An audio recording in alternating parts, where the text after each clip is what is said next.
Pues me da mucho gusto tener hoy esta conversación con un amigo muy querido, el profesor Michael Chase. Voy a hablar brevemente acerca de quién es Michael Chase y por qué hemos decidido conversar con él para esta serie de textos que hemos estado trabajando sobre la mística y sobre la experiencia de lo divino. Michael Chase es investigador senior en el Centro Jean Pepin del Centro Nacional de Investigación Científica de París-Villejuif, en Francia, y también es profesor adjunto de estudios griegos y romanos en la Universidad de Victoria. Yo tengo mucha afinidad con el trabajo de Mike porque ha trabajado en la intersección entre filosofía griega, árabe y latina, y también la transmisión de la filosofía griega al mundo árabe, al mundo islámico y también al mundo latino. Entonces, pues tenemos años de conversación, primero pues en ese plano estrictamente filosófico y paulatinamente pues hemos ido desarrollando más conversaciones, digámoslo así, con multiplicidad de intereses, algunos de ellos muy vinculados justo a la idea de la experiencia de lo divino, a distintas concepciones de la espiritualidad que se han dado en distintas tradiciones filosóficas. Y es que hay que decir que Mike, además de que conoce muy bien la lengua griega y entonces ha trabajado de manera muy precisa a filósofos griegos y sobre todo filósofos de la antigüedad tardía. Bueno, es autor de un libro que trata sobre la interpretación de Porfirio, bueno, de la Isagoge de Porfirio, según otro filósofo de la antigüedad tardía poco conocido, quizá en el mundo hispanohablante, que es Amonio, y bueno, y también es un conocedor del árabe. Entonces, pues a partir de eso, pues Mike ha generado una cantidad de artículos y contribuciones muy importantes para la discusión académica, pero su trabajo no se ha quedado solamente ahí, sino que Mike tiene unos intereses multiculturales e interdisciplinarios, pues muy ricos que generan pues una gran conversación.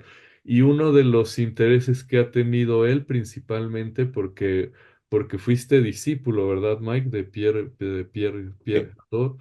Entonces, Pierre Hadot, que es un filósofo, bueno, ahora él nos contará un poco más porque él estudió con él y es el traductor del francés al inglés de muchas de las obras de Pierre Hadot, que ha sido un pensador pues central para poder comprender este interés que Mike ha tenido en los últimos años y que me parece importantísimo, que es el de la filosofía como una forma de vida.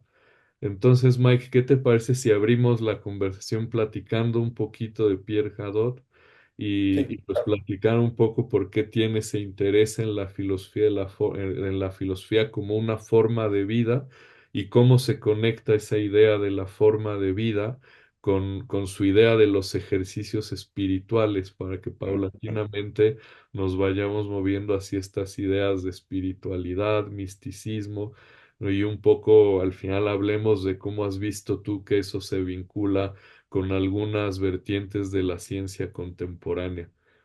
con gusto. Sí, pues yo tuve la suerte de ganarme una beca postdoctoral canadiense y entonces decidí irme a estudiar con el autor del libro que más me gustaba, que era un libro que se llamaba Porfirio y Victorino de Pierre Hadot, un tomo muy denso de 600 páginas sobre la filosofía neoplatónica, muy técnica, muy difícil. Entonces ahí quería venir a París a estudiar la filosofía neoplatónica, la metafísica neoplatónica con Pierre Hadot. Y cuando lo encontré, quise hablarle de este libro que había escrito unos 15 años antes. Y me dice, ah, pues usted conoce ese libro mucho mejor que yo. Entonces, qué decepción, ¿verdad? Para mí, dije, oye, yo viajé alrededor del mundo para esto. Pero rápidamente me di cuenta de que los intereses de Pierre Hadot mismo habían cambiado.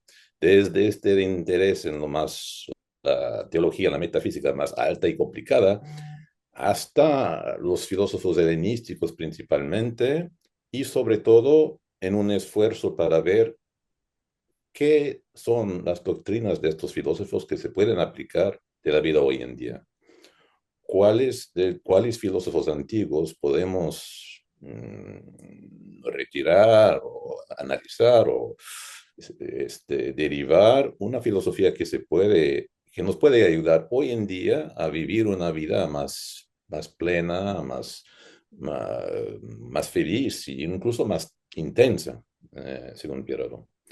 Y Pierato había desarrollado ese punto de vista según el cual la filosofía antigua en su totalidad estaba basada no tanto en la construcción de edificios sistemáticos, conceptuales, complicados en metafísica y en epistemología, etcétera, sino que estaba basado en unas técnicas bien prácticas, bien concretas, para transformar la vida de las personas. Y a estos ejercicios, estas prácticas concretos, él les llamaba ejercicios espirituales. Entonces yo no tardé mucho en convertirme a su manera de pensar y a traducir sus libros y nos hicimos amigos hasta su muerte en el 2010. Oye, Mike, cuando uno escucha ejercicios espirituales, piensa enseguida en Ignacio de Loyola, ¿no? Ujú. Y en algo pues muy vinculado a una práctica de la cristiandad, pero lo interesante de esto es que Pierre Hadot y tú has seguido esa misma línea, pues no reducen eso, digamos, al mundo cristiano jesuita, bueno, o al mundo cristiano en general, sino No. lo que es que esos ejercicios espirituales existen pues desde la tradición griega, ¿no? Desde quizá también otras tradiciones Ujú. orientales, ¿no? Cuéntanos acerca Ujú, de... ujú. Bueno, la tesis de Pierre Hadot, y lo había tomado a partir de un investigador alemán que se llamaba Paul Rabo, que había analizado justamente los ejercicios espirituales de San Ignacio y había visto que la mayor parte de esos ejercicios tenían antecedentes en las prácticas del paganismo griego-romano. Entonces, es más bien al revés, es que los ejercicios espirituales de la tradición cristiana, según Pierado, son un desarrollo de las prácticas antiguas. Y no, no están limitados nada más al paganismo griego-latino, tampoco, porque en los últimos años, sobre todo, se han expandido la metodología de imaginar a la filosofía así, como más bien desde el punto de vista de su impacto práctica, de la manera en que puede contribuir a transformar la manera de percibir el mundo de las personas, que como dicen, como la construcción abstracta de edificios o como en la tradición analítica de resolver problemas, de estudiar, de practicar la argumentación, el análisis de los silogismos, etc. Era otra cosa para Pierre Hadot y los ejercicios espirituales para él tenían múltiples usos, podían ir desde la finalidad de ayudarnos a enfrentar problemas de todos los días, pérdida de un ser amado, qué hacemos en eso, cómo tratar con emociones excesivos, miedo de la muerte, ansiedad, incluso depresión, remediar este, rasgos de nuestro carácter con los cuales no estamos contentos si estamos, por ejemplo, demasiado curiosos, demasiado prontos a la ira, etcétera. Pero de manera más importante, eh, estos ejercicios espirituales eran destinados a darnos acceso a lo que llamaba Piradó la conciencia cósmica. Y según él, esto es la realización de nuestra intensa relación con la totalidad del cosmos, del parte de que somos parte integrante del cosmos entero. Y este nivel de la conciencia cósmica, según él, nos podía ayudar a ya no evaluar el mundo tanto en función de su beneficio o de sus peligros para nuestra persona individual, sino a ver más o menos the big picture, como se dice en inglés, ¿eh? Un Ujú. cuadro más amplio de dónde cabemos nosotros en el esquema del universo y dónde caben los eventos y las cosas que nos pasan, que sean agradables o no desde nuestra perspectiva. Oye, pero antes de que vayamos para allá, que suena fascinante, eh, ¿en qué consisten esos ejercicios espirituales? O sea, si llegase una persona frente a ti pues que no tiene idea de Mm. que ni siquiera ha escuchado la palabra ejercicio espiritual, ¿no? Porque hay entornos, bueno, que cristianos, ¿no? La gente a la tradición cristiana o no, también allegados al budismo, ¿no? O a otras tradiciones religiosas o también tradiciones no necesariamente religiosas, espirituales, orientales, que tienen idea, pues sobre todo hoy en día asociarían eso a una forma como de meditación o algo por el estilo. Pero tú, ¿cómo explicarías en qué consistirían los ejercicios espirituales? Tú ahora ya nos adelantabas que esos ejercicios tienen distintas finalidades, pero Sí. por ejemplo, hay una forma, una única forma de ejercitarse espiritualmente, o dirías que No, hay al contrario. No, no, distintas no, formas. Ujú. tienen hay una gran variedad y la gente ha tratado de clasificarlos, de dar listas exhaustivas de ellos, pero no se puede, yo creo, ni tampoco lo hizo Perado, por la Sí. simple razón de que no es tanto el ejercicio en sí mismo, la forma del ejercicio, sino la intención con la que se persigue. Para mí, un ejercicio espiritual puede ser casi cualquier actividad con tal de que su finalidad sea el de transformarnos como personas por cambiando nuestra perspectiva.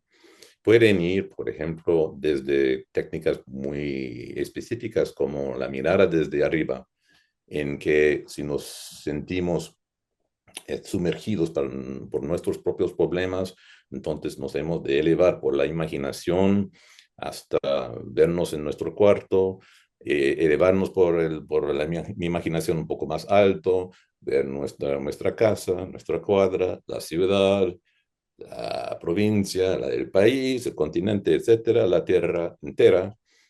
Y este ejercicio puede tener el efecto de relativizar nuestros propios problemas, diciendo, mira, crees que tienes muchos problemas, pero cuando se ve con un poco de atraso, con un poco más de objetividad, ya no son para tanto, la verdad.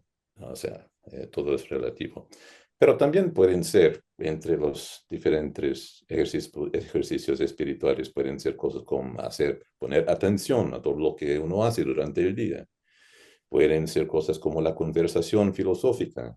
Ujú. Pueden ser incluso el comentario de un texto de filosofía. Puede ser un ejercicio espiritual.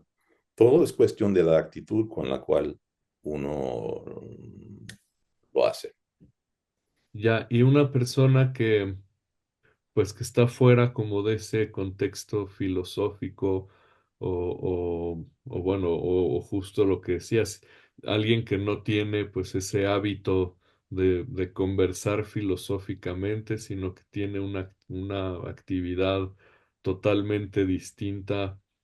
Pues cuáles serían sus posibilidades. Por ejemplo, yo alguna vez estuvimos platicando durante la pandemia, lo recuerdo, ¿no? Que había todos estos casos de ansiedad en muchísimas personas y platicamos, e incluso estuve en una plática que tú diste, una plática y un ejercicio, podríamos decir, de Mm. esto que hoy se ha puesto de moda, que es lo del mindfulness, pero que Sí. algunos ven como algo muy, como quizá charlatán, ¿no? O algo como en lo que no Mm. habría que creer, pero a mí me llamaba la atención y me pareció muy interesante cómo tú tenías pues una comprensión muy pues no charlatana, ¿no? Muy robusta, muy, digámoslo así, sistemática, entre Mm, comillas, de qué es eso del mindfulness, que quizá eso pone como a más personas, ¿no? Es más cercano. Bueno, pues para nosotros la conversación filosófica, tú y yo la tenemos todo el tiempo y con otros claro, claro. colegas, pero quizá porque pensaba eso, ¿no? En la que lo viviste tú y pues te digo, yo estuve en ese taller en la pandemia, tenemos muchos casos, ¿no? De gente allegada a nosotros, estudiantes, colegas que estaban en un estado de ansiedad. Y entonces, ¿cómo? Cuéntanos un poco de esa, pues de cómo el Mm. mindfulness es algo que puede ser serio, ¿no? Incluso hay hasta proyectos, yo leí alguna vez por ahí, ¿no? La música y el mindfulness, ¿no? O sea, ciertas Sí. formas de Bueno, ejecutar. se han hecho, lo que me interesa en el mindfulness, primeramente, es que se me hacen que muchos de los ejercicios de meditación en el mindfulness tienen paralelos bastante cercanos con los ejercicios espirituales descritos por Pierre Hadot. Y el interés de lo que describe Pierre Hadot es que están basados en textos antiguos. O sea, aquí tenemos autores escribiendo en griego y el latín que nos están describiendo estos ejercicios, nos explican cómo funcionan, nos describen la manera en que funcionan, y todo está basado en Pierado sobre un estudio muy serio, filológico de los textos en griego y latino. O sea, que no es, eso es lo que lo separa para mí del charlatanismo. No, Ah, no se está inventando cualquier cosa porque suena bien. Estas son técnicas que son antiguas y han funcionado en la antigüedad. Y, por ejemplo, cuando uno tiene muchos problemas que le dan miedo, hay una técnica que practicaba el emperador Marco Aurelio, que era la descripción física. Uno toma un fenómeno que nos da miedo, uno lo analiza en sus partes. Uno se dice, "Bueno, ¿de qué exactamente es lo que tengo miedo? Pues consiste en esto y esto y esto. Y luego te acercas a cada uno de estos aspectos y dices, ¿esto lo puedo soportar? Pues sí, probablemente. ¿Esto lo puedo soportar? Pues sí, probablemente. ¿Esto también lo puedo soportar? Y luego llegas al final de la lista y te das cuenta, bueno, a lo mejor no era para tanto, a lo mejor sí lo puedo soportar. Son cosas elementarias, pero a lo mejor funciona. Y estos paralelos con las prácticas del mindfulness se me hacen interesantes, entre otros, porque las prácticas de mindfulness, ellos en ciertos casos, ya desde hace unos 20 años o más, se han hecho estudios científicos, por una parte, sobre lo que pasa en el cerebro, en el sistema nervioso, cuando la gente hace actos meditativos que se parecen a los ejercicios espirituales. ¿Cuáles son las partes del cerebro que están activados? ¿Cuáles son las partes que están desactivados? Y por otra parte, se han hecho estudios de los beneficios a la salud físico y mental de estas prácticas. Y se ha mostrado en algunos casos que la práctica asidua de la meditación mindfulness puede incluso transformar, cambiar físicamente algunas partes del cerebro, aumentar el tamaño de ciertas partes del cerebro. Entonces yo me digo que es probable que en vista de los paralelos muy cercanos entre ciertos ejercicios espirituales y las prácticas del mindfulness, que también se podría estudiar de manera científica los efectos de los ejercicios espirituales y sus beneficios para la salud. O sea que no, más o menos sabemos que estas técnicas funcionaban en la antigüedad según los autores antiguos. Yo creo que el challenge para el porvenir es comprender cómo y por qué funcionan a nivel neurofisiológico. eso es interesantísimo, ¿no? Ahora, en esa posibilidad siempre cabe el riesgo pues, ¿cómo decirlo? De que haya como aproximaciones muy materialistas, ¿no? O sea, muy en el asunto de, bueno, aquí lo que está sucediendo no es nada espiritual, entre comillas, sino pues simplemente eso, ¿no? Procesos fisiológicos que Ujú, ujú, ujú. modifican tus estados de ánimo, Sí, ¿no? Ujú. Que eso sería un riesgo, pero bueno, que generaría una muy buena discusión también a nivel filosófico, que ya la tenemos desde hace tiempo, ¿no? Incluso estas gentes que hacen eso que se llama neuroética, neuroestética, ¿no? Y que dicen, mira, estos son puros procesos fisiológicos, ¿no?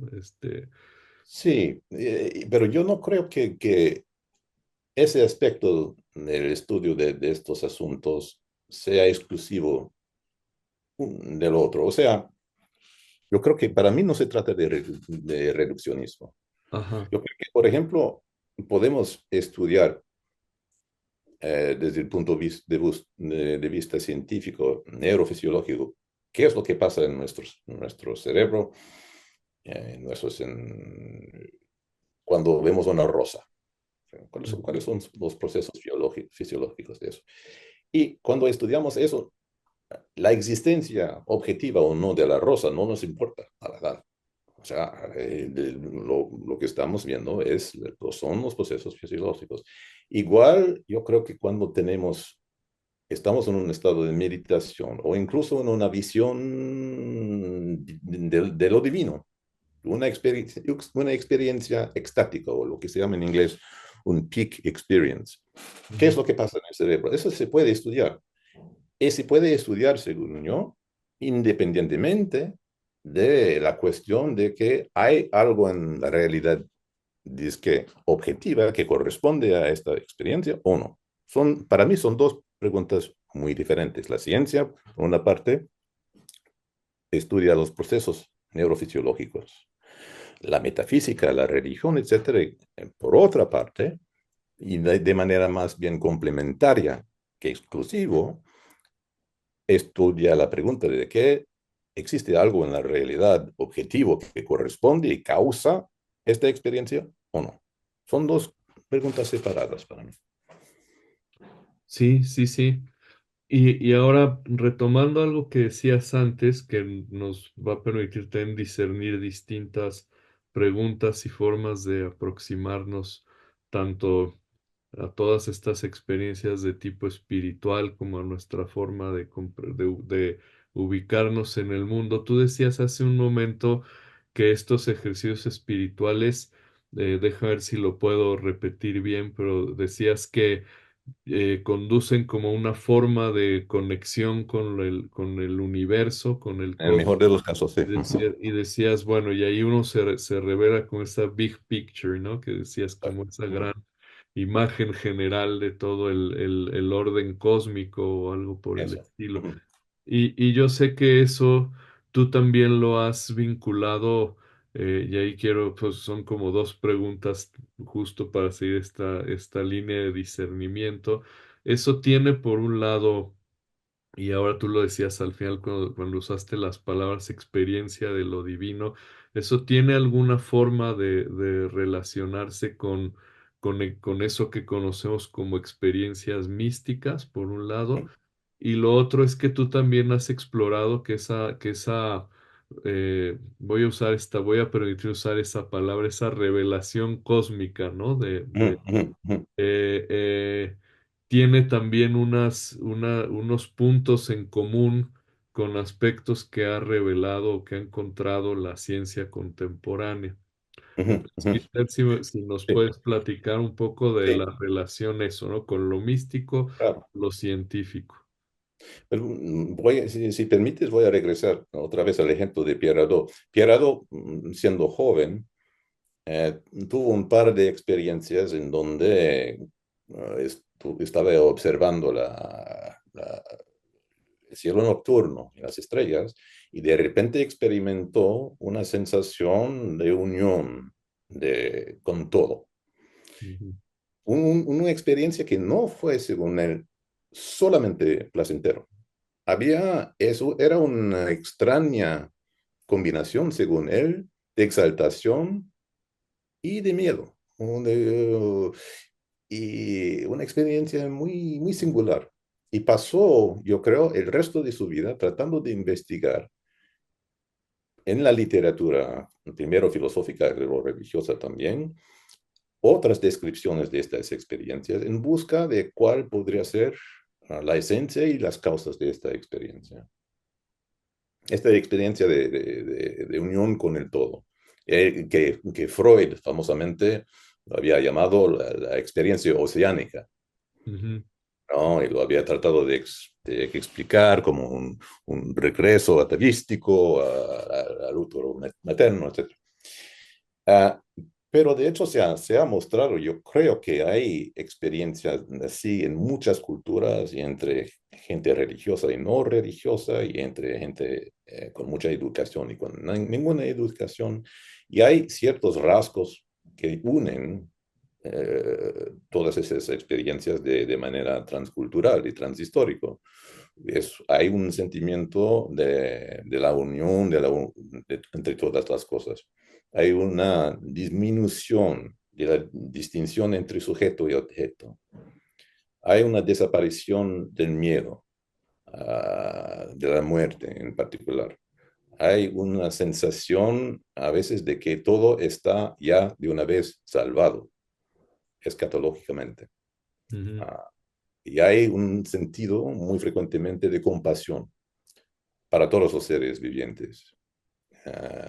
Esos son rasgos que ese punto se discute entre los especialistas, pero yo creo que se ha mostrado que estas son más o menos invariantes transculturales. Y ahora bien, ¿a qué corresponde esto? Bueno, pues en la medida en que lo podemos saber, los científicos han estudiado meditadores budistas, por ejemplo, que tienen mucha experiencia en la meditación, y qué pasa con el cerebro, notamente en el caso de las ondas del cerebro, ¿no? ¿Cuáles son las ondas que pasan cuando un monje entra en esa experiencia? Ujú, Y varía con la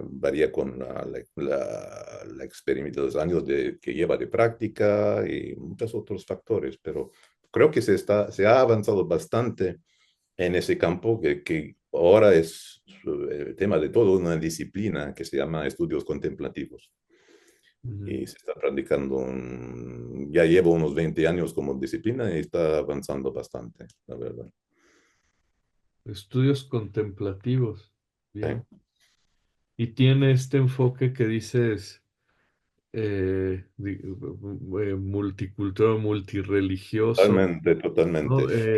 Principalmente, como has aludido, ha sido fundado por los fundadores del movimiento de la meditación mindfulness, John Kabat-Zinn, Richard Davidson, gente como eso. Ahora Antoine Lutz en la Universidad de Lille es uno de Mm, las figuras de prueba de este movimiento. Pero también se han hecho estudios de la meditación en el budismo tibetano, el budismo zen, varias religiones indias, etcétera. Ahora, Pero quisiera regresar a tu otra pregunta, que es, ¿cuáles son los peligros, si te comprendí bien, de esta adaptación de diferentes técnicas y tradiciones meditativas al mundo contemporáneo? Lo hemos visto, Pierre habla mucho de la necesidad de seguir como updating, actualizando estas técnicas para aplicarse al mundo occidental. Y de igual manera el mindfulness mismo es una tentativa de adaptar técnicas que derivan del budismo al mundo occidental. Y es un proceso muy, muy delicado y difícil, porque obviamente para restringirnos al mundo griego-romano están las técnicas, las teorías, las prácticas de estas culturas están basados sobre presuposiciones que nosotros ya no podemos compartir. Que el mm, mundo está inmóvil al centro del cosmos, pero de manera más seria de que las mujeres son inferiores a los hombres, de que la esclavitud es legítima, etcétera. Hay un montón de cosas que ya no podemos aceptar. claro. Ahora, todo el chiste, y es la parte más delicada, es dada la necesidad de adoptar estas técnicas al mundo actual, ¿cuáles son los elementos que podemos dejar de lado, que debemos dejar de lado? ¿Cuáles son los elementos que todavía podemos aceptar? Um, Te voy a dar un ejemplo muy problemático. En el estoicismo griego y romano, que es una de las tendencias que más inspiró a Pierre, hay una división central entre lo que depende de nosotros y lo que no depende de nosotros. Ujú, Nos hemos de concentrar en lo que depende de nosotros, es únicamente nuestra acción moral. Es lo único que depende de nosotros. Todo lo demás, todo lo que nos sucede, que sea nuestra hermosura, nuestra salud, nuestro estatus social, nuestro dinero, pero incluso lo que nos pasa, la pérdida de nuestros seres amados, nuestra propia muerte, no depende de nosotros y lo debemos de aceptar. Y lo debemos de aceptar porque así nos ha sido destinado por un principio racional que dirige el cosmos, que los estoicos llamaban el logos, ujú, que es al mismo tiempo el destino, la razón, la providencia y la naturaleza. Y para ellos es un principio providencial y benéfico. Ahora bien, podemos todavía aceptar este principio, a que muchos de entre nosotros ya no creemos que el universo está dirigido por un principio providencial y benévolo. O sea, ¿hasta qué punto podemos seguir con esta actitud de aceptación de lo que no depende de nosotros?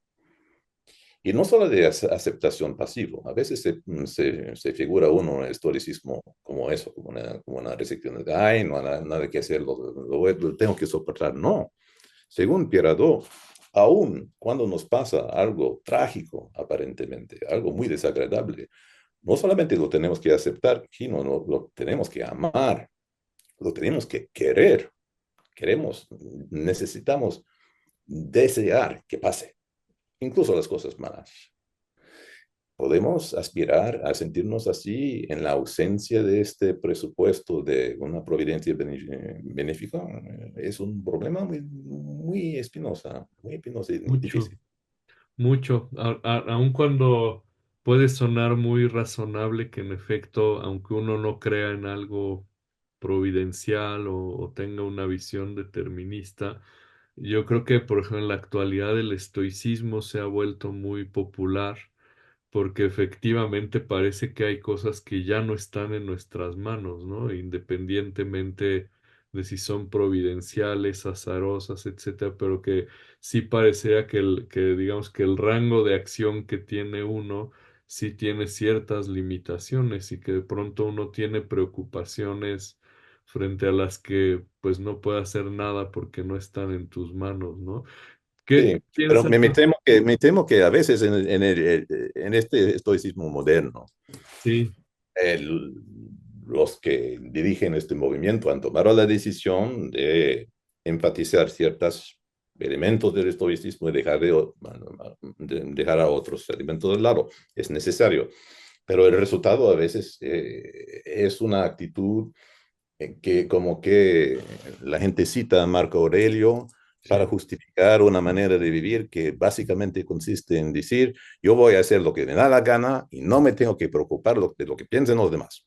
Y ya, eso es el estoicismo. Sí, sí, justo te iba a preguntar que qué pensabas de esa popularización del estoicismo, ¿no? Que ahora hay, creo que hasta en algunas empresas hay como grupos de coaching que dicen ahora, ¿no? Claro, Que y lo hay, que hay, hacen hay es un eso montón estoico, ¿no? de jóvenes que llevan tatuajes de dichos de Marco Aurelio, etcétera. Y si vas en la red y buscas citas de Marco Aurelio, vas a tener cientos de miles y la mayor parte van a ser falsos. Sí, O bien claro. falsos o bien tomados fuera de contexto. ¿Ves? Terrible tatuarte una frase espuria, ¿no? Exacto. Bueno, terrible. Incluso en griego incorrecto, ¿no? Exacto, también yo he visto en árabe incorrecto, ¿no? Has visto que se tatúan su nombre y viene en árabe incorrecto, pero Sí. bueno, ni modo, eso Pero, ya. pero no me quiero reír demasiado de eso porque es un proceso esto de actualizar las teorías, es muy necesario Sí, y es algo que trata de hacer la filosofía, el movimiento que se llama en inglés Philosophy as a Way of Life, ujú, PWL, de parte del cual soy miembro.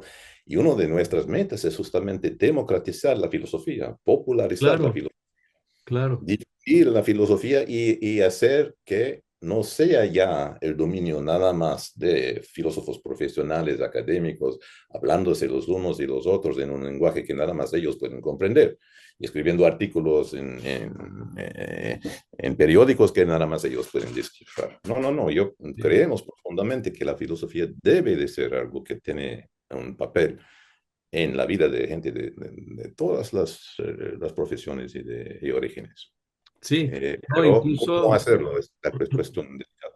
no, y lo que dices es muy pertinente porque también esa actualización viniendo de los propios filósofos, pues adquiere también otro tono, ¿no? Porque podemos quejarnos de que son personas que tienen una lectura quizá menos cuidadosa de Marco Aurelio, como decías, pero pues la pregunta es si nos quejamos de eso, ¿dónde estamos los filósofos para promover una lectura más Exacto. pertinente, más cuidadosa, ¿no? Más útil de Marco Aurelio y que justo eso es muy importante lo de eso que se ha llamado ahora, ¿no? Popularización de la filosofía, pero a veces le damos una connotación peyorativa a lo que se populariza, Creo pero que como tú lo dijiste bien ahora, bueno, digamos, se democratiza, se trata de decir, hablemos los filósofos como hacía Sócrates, ¿no?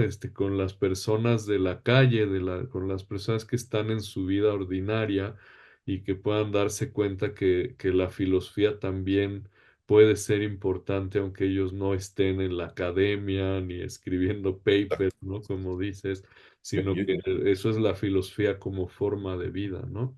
yo creo que sí, personalmente yo considero eso como parte de mi deber.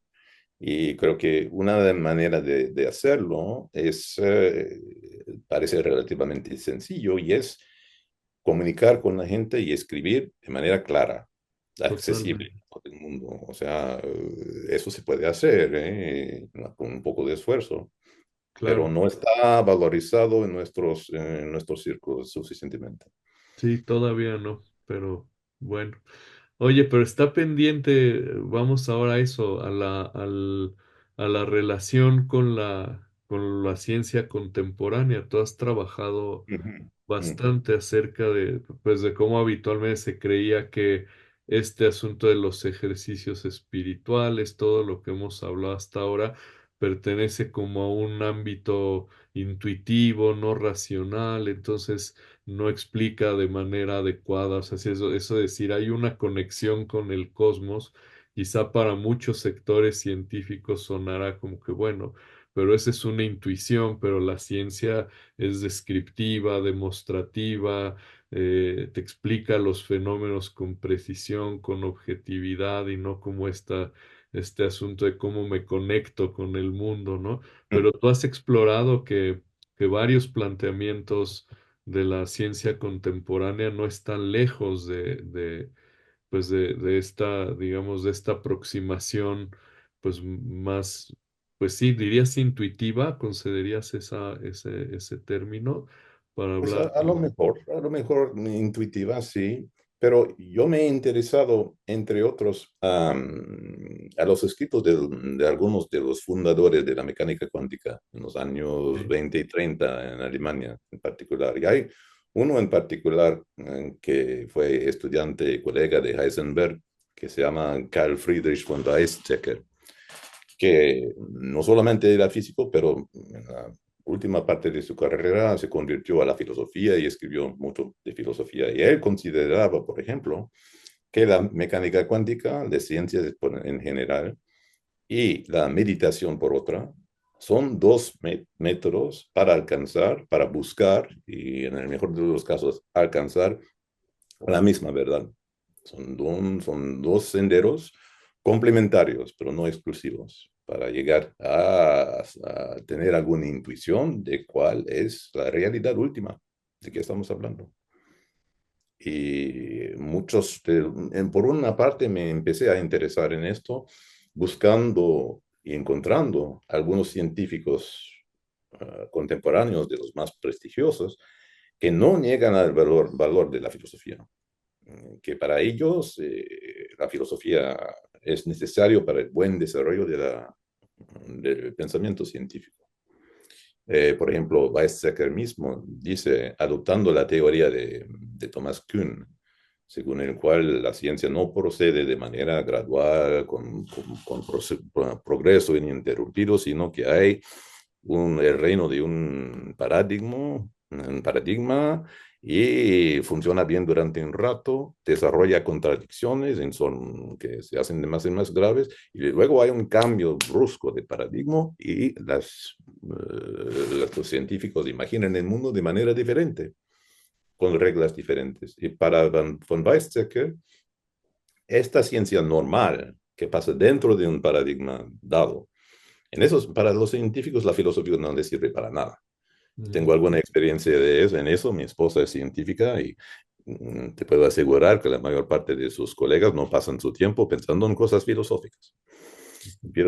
Pero cuando hay ruptura, cuando hay un cambio de paradigma, entonces eso sí que para Weizsäcker es necesario la filosofía para orientar a los científicos mismos en esta nueva manera, porque el cambio de un paradigma es una nueva manera de ver el mundo, desde el mundo de Newton al mundo de la relatividad general de Einstein. Es un paradigma tremendo.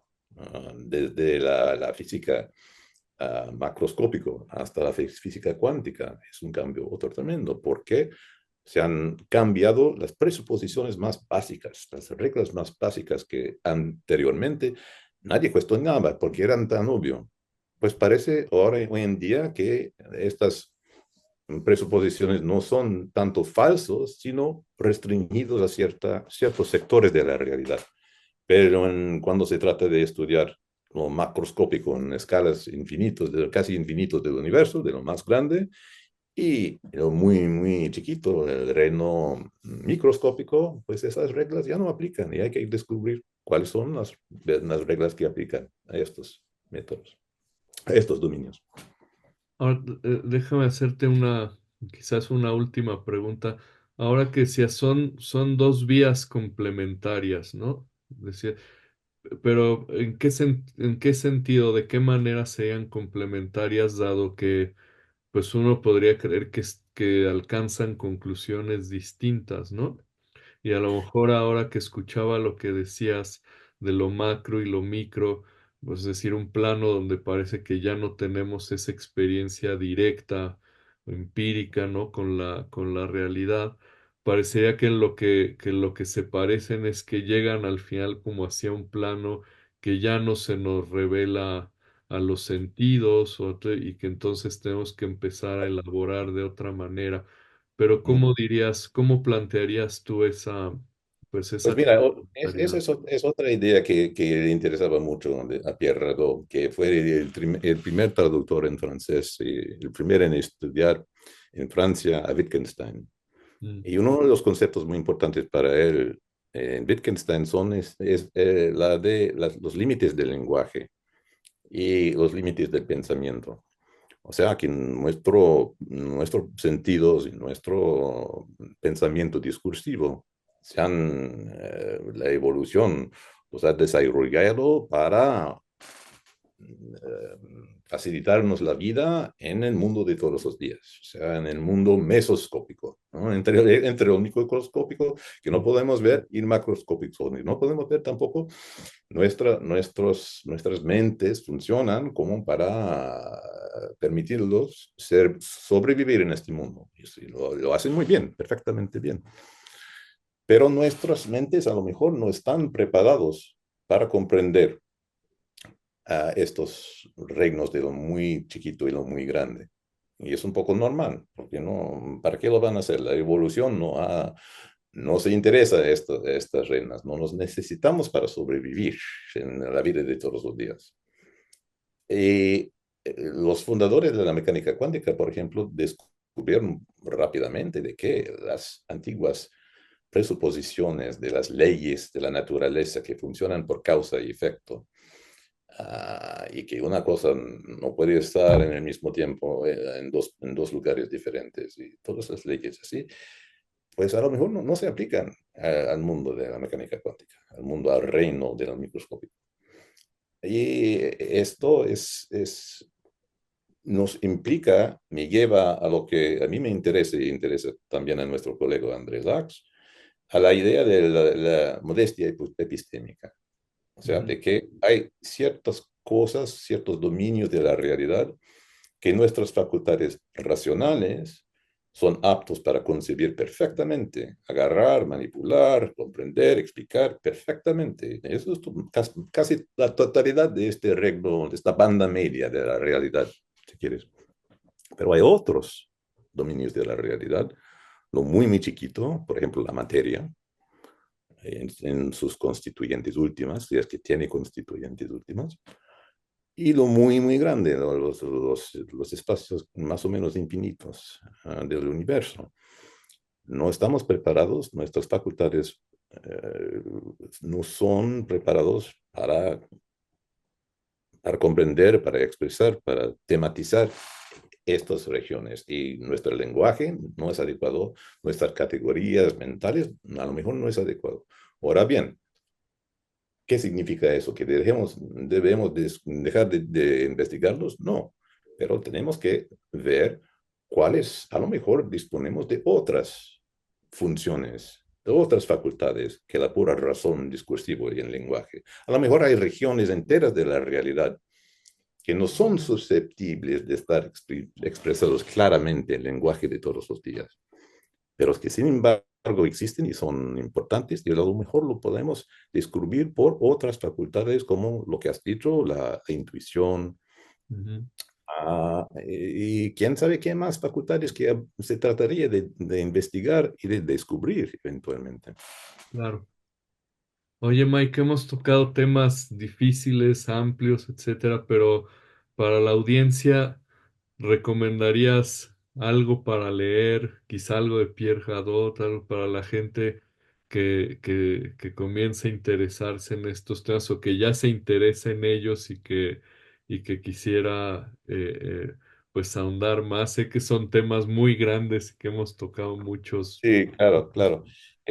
Bueno, pues se podría empezar con la autobiografía de, bueno, no es tanto autobiografía, es un libro de entrevistas que hizo Pierre Hadot hacia el final de su vida, la filosofía como manera de vivir, en francés, no sé cómo se tradujo en español. Creo que como forma de vida. Ujú. A lo mejor es eso. Ajá. Ajá. Eso sería interesante, yo creo, para la gente, para su interpretación de la filosofía antigua. Habría su libro que se llama ¿Qué cosa es la filosofía antigua? Sí, Y luego el último libro que publicó antes de su muerte se trata del escritor romántico alemán Goethe y del papel de los ejercicios espirituales en sí, Goethe. Goethe y los ejercicios espirituales, sí, tú lo tradujiste al inglés y un Sí, gran libro. sí, Pues, eso es. pues mira, sí, para las personas que pueden leer en inglés, mucho de lo de Pierre Gadot está traducido por Mike al inglés. Hay algunas cosas en español. Yo recuerdo que cuando yo hace muchos años empecé a enseñar filosofía justo a bachilleres a muchachos de bachillerato, les dejaba leer el de qué es la filosofía antigua, que así se tradujo en español en el Fondo de Cultura Económica. Creo que no se ha vuelto a editar, pero a lo mejor después de de esta conversación podemos promover que el Ah, Fondo de Cultura sí. Económica se interese en reeditarlo, porque sí es un libro muy, muy bueno. Y me acuerdo que le gustaba mucho y eran muchachos muy jóvenes, ¿no? De 17 años, muy, muy jóvenes y era como su primer encuentro con con esa forma de entender la filosofía y era para ellos muy, muy llamativo. Entonces, ojalá lo logremos. Oye, Sí, Mike, sí, muchísimas gracias por esta gracias a ti. conversación. Espero que no sea la primera y que pronto toquemos otros temas y volvamos a tenerte por aquí en Con mucho Conspiración. gusto. Bueno, pues te mando un fuerte abrazo y Vale. esperemos vernos de nuevo, ¿no? Gracias, Luis Javier. A ti.